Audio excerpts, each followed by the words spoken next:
Right, hiya guys, and welcome back to the Moaning Yorkshireman, welcome back to the Elite Racing League Championship on F1 2020. It's race 7, we're at Canada this time around. We've qualified in P5, and as can be seen, all of us are on soft compound tyres again.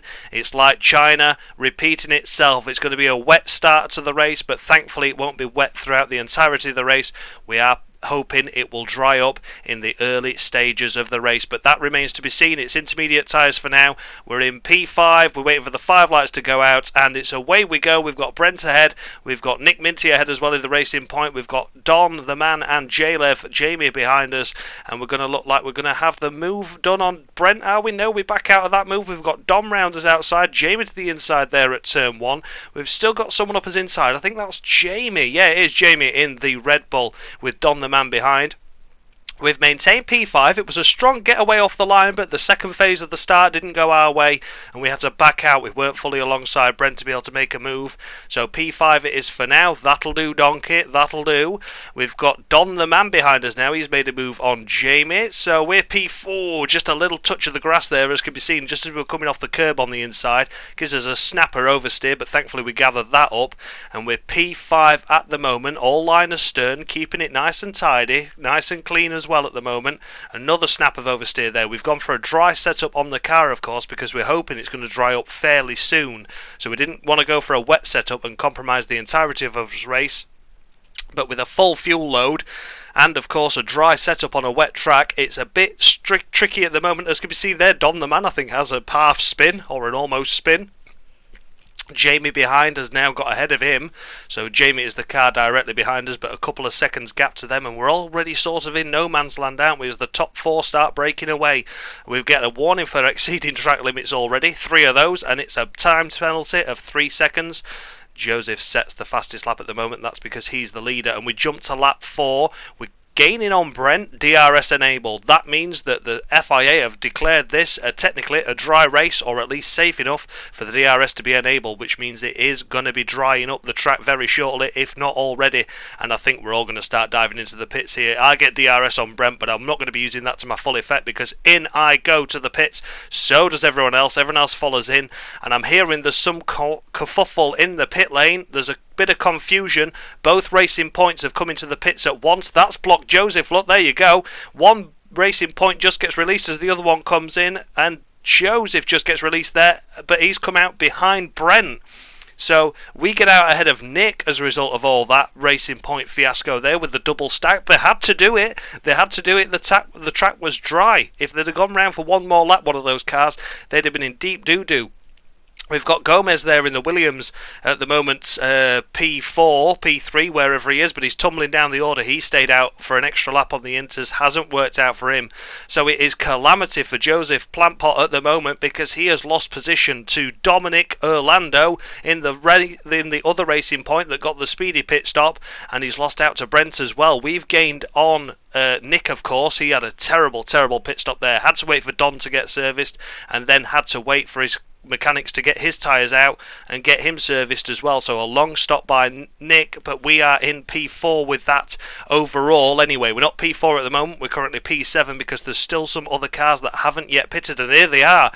Within the space of a lap, we've already caught up a pit stop's worth on the cars that didn't pit. One of the cars that didn't pit is our teammate Matt, of course, Matthew D'Souza. Well, he elected not to come in and do the double stack, which is fair play to him. You know, I would have got service first as the lead car, and he'd have had to suffer, so he was thinking doing an extra lap would be more beneficial to his race. He's battling a little bit further down the field this race at the moment, but hopefully he can recover well from that. But we are already one whole pit stop ahead of all those drivers that did one extra lap on the intermediate. So it's looking at the moment like P4, P5 is the best we're going to get, and by quite some margin as well, because a lot of cars did stay out for that extra lap, and that really cost them. So we're on lap 6 now, I believe it is.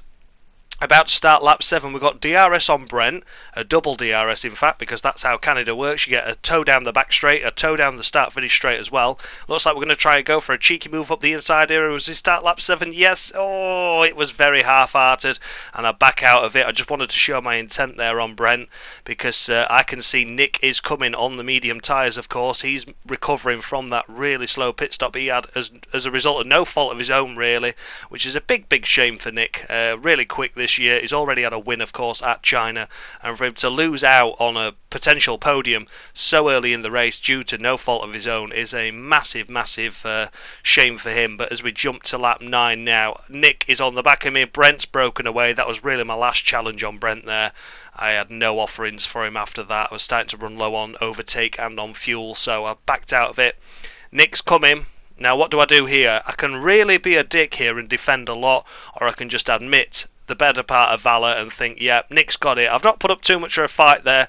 The fight will continue later on. I'm hoping that I can hopefully just follow Nick through for a little bit, and that enables me to catch up a bit of time on Brent, because ultimately Brent's the guy I'm battling with at the moment. Yes, I am battling Nick as well, but Nick is a lot faster than me here, and he would have been a lot further up the field, away and gone pretty much, had it not been for that slow pit stop. So fingers crossed, you never know what's going to happen. And now we jumped all the way to lap 17. Unfortunately, I've not caught Brent up. Nick has caught Brent up by quite a margin as Brent dives into the pits, so I think, right, I'm going to dive into the pits as well. So again, copying, but I'm not too sure if these medium tyres are going to last the rest of the race distance, so I elect to go for hard tyres and copy what Dom's strategy is in the Racing Point. So I go for hards, and unfortunately it doesn't really work out for me. The hard tyres are obviously very sustainable, they go for a long time, but the pace between the hards and the mediums was such a massive gap. It didn't work out. I'll admit that now. It didn't really work out at all. The pace wasn't there. Dom, the man ahead of us, is still going round on his current medium tyres. He still has a pit stop to make.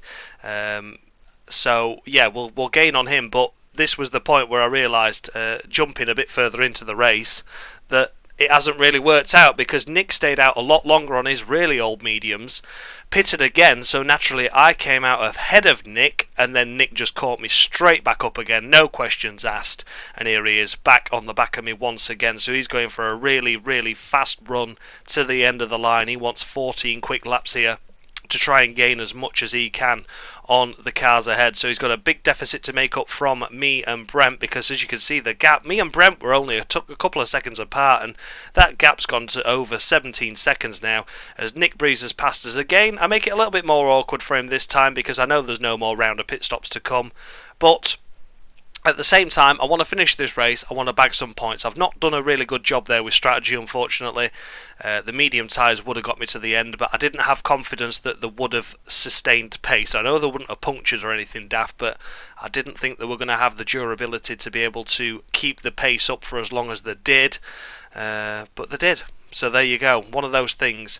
So Brent is in P3. Nick has gained on Brent, but sadly not been able to catch up to him any further. So it's looking like it's going to be a final podium position for Brent. And there you go, look, Joseph Plantpot wins the race. After his slow pit stop, it'll be Drum Tank in second. Brent looking like he'll be taking the third place trophy home with him. Nick in fourth after such a shame there with the pit stops. That was a big disappointment for him.